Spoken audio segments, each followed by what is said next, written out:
The Many Deaths of Toa Tuyet by Greg Farshty. Read by Peter Ackerman. Dedicated with respect to Dashiell Hammett and David V. Reed. Likan, Toa of Fire, stood silent in the gathering darkness. Around him, a small crowd of Matoran had formed, murmuring to each other in shocked tones. He could imagine the shock and horror they were feeling. After all, he was feeling it too. "How could this have happened? Ta Metru has so many safeguards," he muttered. "Sometimes the ways of Mata Nui are a mystery indeed," said Turaga Duma. "I have already asked Jala to investigate the incident."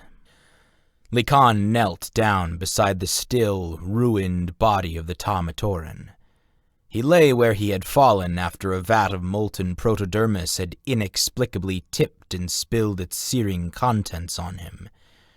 It was an awful way to die. "Clear the villagers out of here," Likan said to Duma. "The area may not be safe. As soon as Nadiki gets back—" "I am back." The Toa of Air landed lightly next to his comrade. "I examined the vat, the cable, and the connectors like you asked. It's amazing how small everyone looks from up there."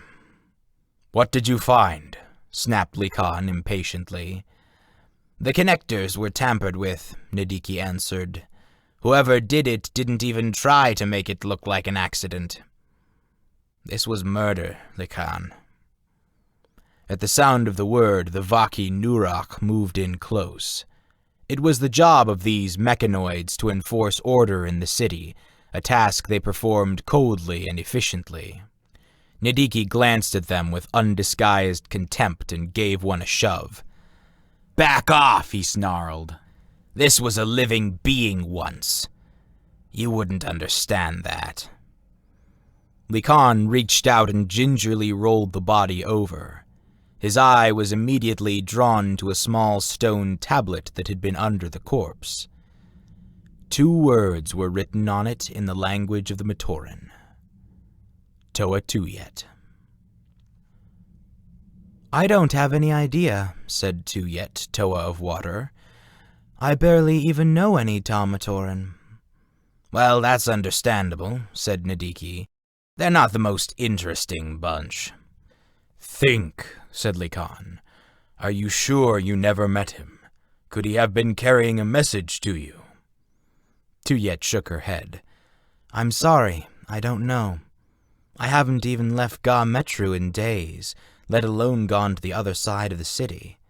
I've been helping Nokama on some improvements to the labs." "All right," said Likan. "With the other Toa away on missions, there's just the 3 of us to protect the city. So take care and keep a careful eye out. Someone killed that Matoran, and we can't let it happen again." Later, Nadiki and Likan walked toward the shoot station. The Toa of Fire obviously didn't want to talk, but that had never stopped Nadiki before. "So, murderous Matoran," said the Toa of Air. "That should liven things up." "There is nothing amusing about this." "Sure there is, fearless leader," Nadiki said. "For example, a brilliant Toa of Fire overlooking the obvious. That's pretty funny." "What are you talking about?" "Okay, let's say this is some message meant for Tuyet. What if the tablet is only part of the message?" "Part of it? Then where's the other part?" Nadiki smiled a bitter smile. "He's lying on a slab in Ta Metru, Likan. And he's very, very dead." Kongu was late for work. He should have been at his station a half hour ago to relieve the night chute flow controller. As a result, he was in such a hurry that he never noticed there was something in the road until he stumbled over it. He got to his feet, grumbling and brushing himself off. Who would leave something just lying in the street like that, where it could be a hazard? He had half a mind to complain to the Vaki. Then he stopped. Behind his mask, his eyes widened. The first rays of dawn had illuminated the object in the road now, and Kongu could see it for what it was. A dead Lematoran, mask shattered from a fall. In his hand, he clutched a stone tablet that read, Toa Tuyet. A cursory investigation by Likan and Nadiki revealed that the cables in which the Lematoran had been working had been slashed. If the news of one murder disturbed the population of Metronui, word of a second sent Matoran into panic. Vaki were working non-stop to keep residents working rather than staying hidden inside their homes. Leaving Nadiki to search for any remaining clues, Likan traveled to Ga-Metru. Tuyet wasn't at the Great Temple or Nokama's school and hadn't been all day.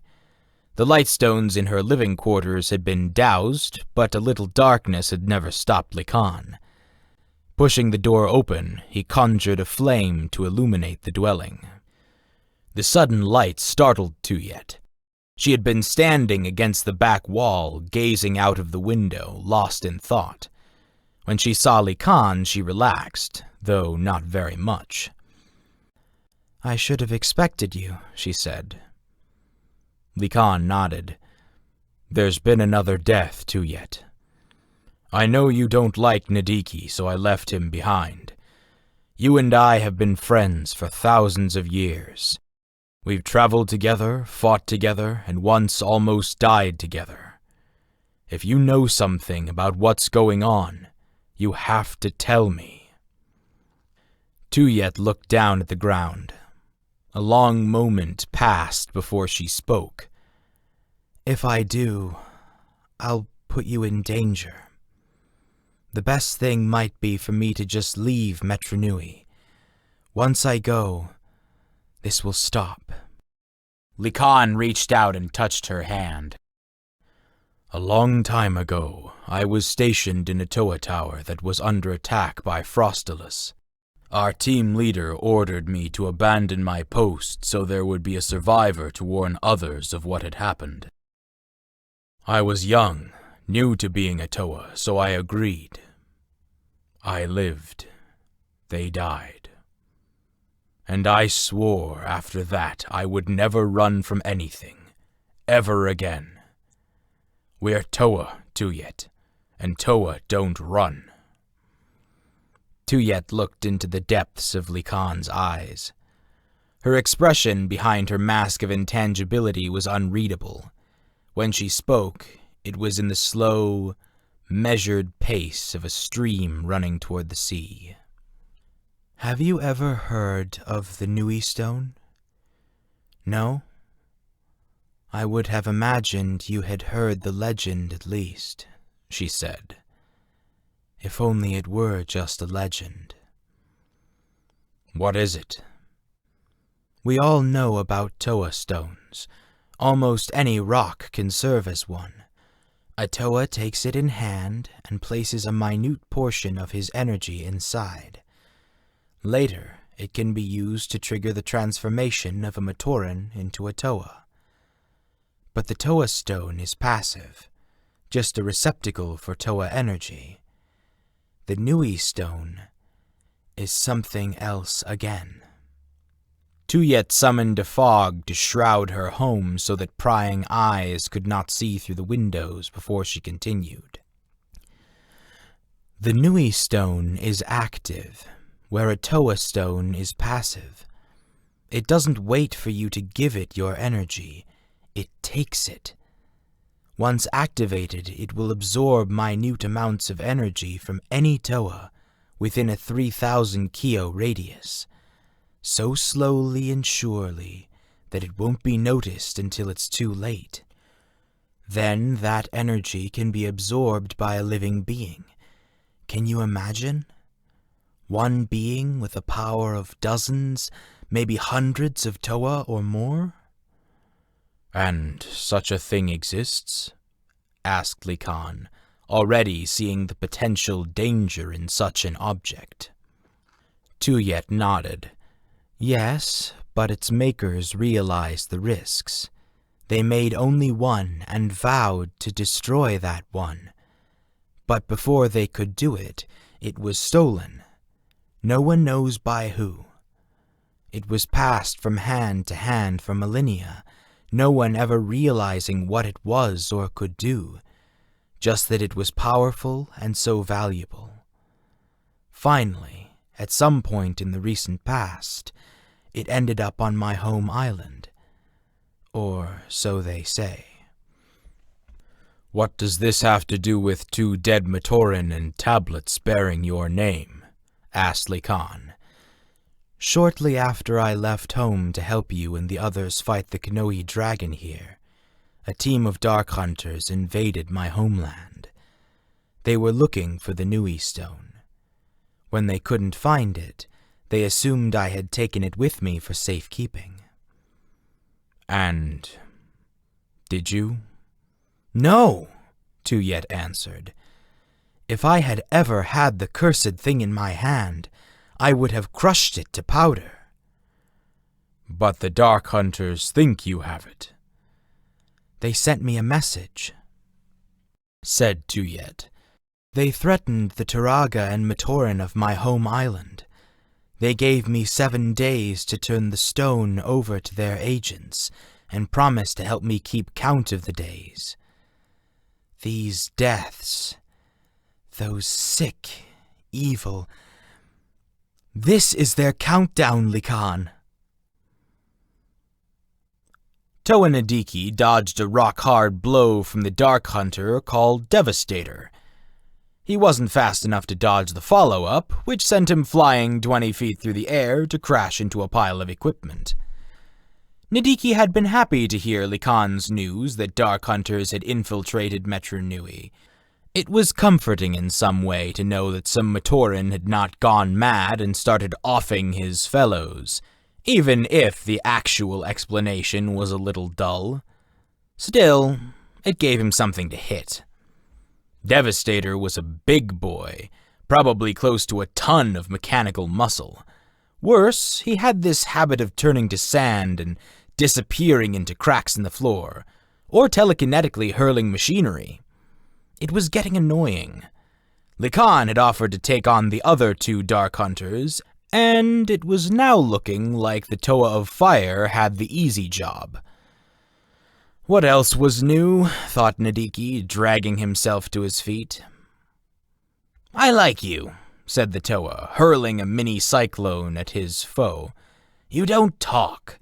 So many of you Dark Hunter types talk your ear off whenever they fight. Must be because all the rest of the time you only get to speak when spoken to, right? Devastator grunted and used his mental powers to try and bring a wall down on Nadiki. The Toa of Air dodged nimbly, grabbing a beam and hurled it at his opponent. Devastator caught it midair and bent it in 2. Whatever they're feeding you, I'll take a case, Nadiki muttered. The Dark Hunter pressed his attack. Nadiki dodged and struck back where he could, all the while keeping up a running patter. That was a cute idea you had, that countdown of dead Matoran. Or did someone else come up with that? Heavy thinking isn't really your line. Nadiki expected to see anger on Devastator's features, or maybe even what passed for a smile on a Dark Hunter. He did not expect what he got. An expression of sheer confusion that lasted at least 2 seconds before giving way to rage. Now, what's that about? Thought the Toa. Devastator hurled a few more pieces of scrap metal, nothing Nadiki couldn't dodge easily, but he pretended to get clipped. When Devastator moved in to finish him off, Nadiki tossed a cyclone at him. The Dark Hunter evaded by turning to sand and dropping toward a crack in the pavement, but Nadiki had anticipated him. He sent a second cyclone into a nearby protodermis pool and created a waterspout, which he used to douse Devastator and turn his sand to mud.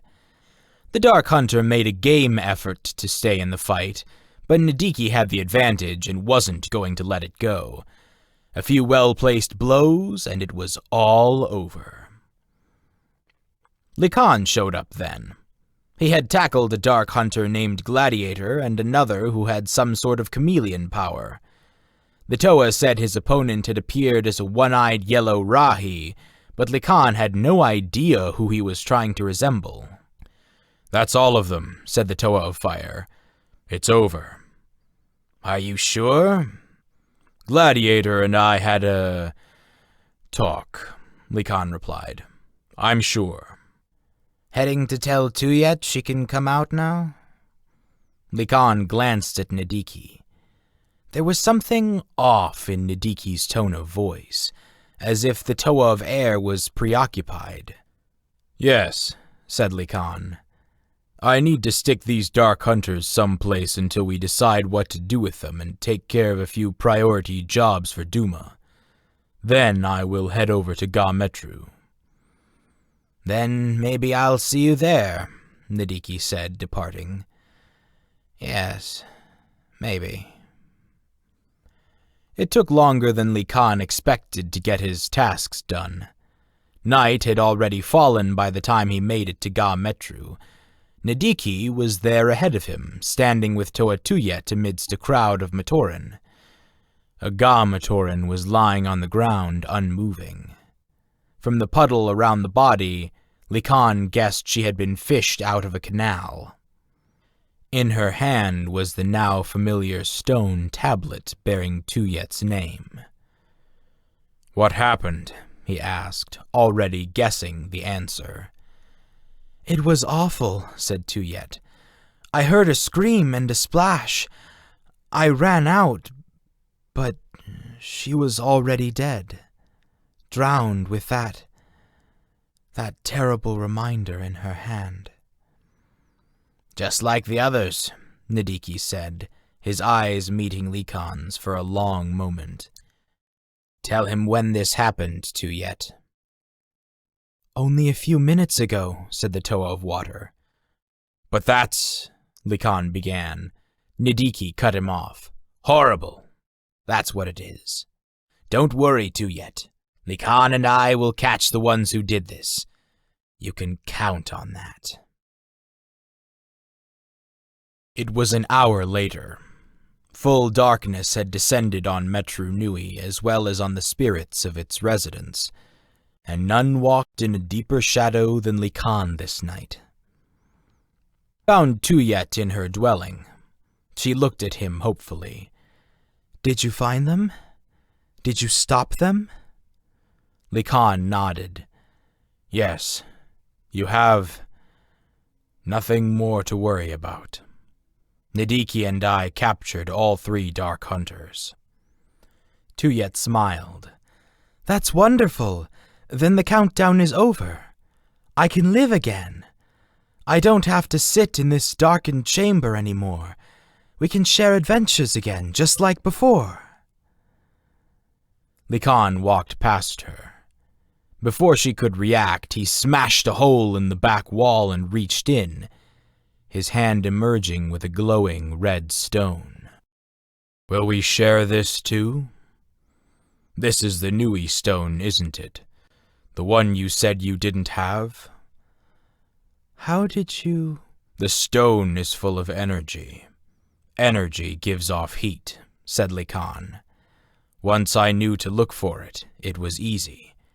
Heat is my business." Tuyet rose.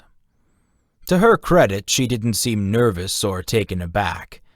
She was colder than most ice Toa Likan had known. He had to give her that. "What do you mean, knew to look for it? I don't even know how that got here." "You don't know a lot of things, it turns out," said Likan. "For example, Nadiki and I caught those 3 dark hunters that are after you, but we caught them this morning, so they couldn't have killed a Ga-Matoran tonight and left that tablet on her.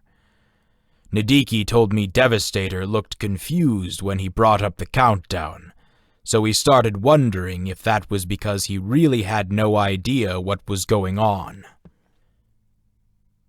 He and the others were after you, it's true, but they weren't the ones killing Matoran. Likan summoned a ring of fire to surround the Toa of water.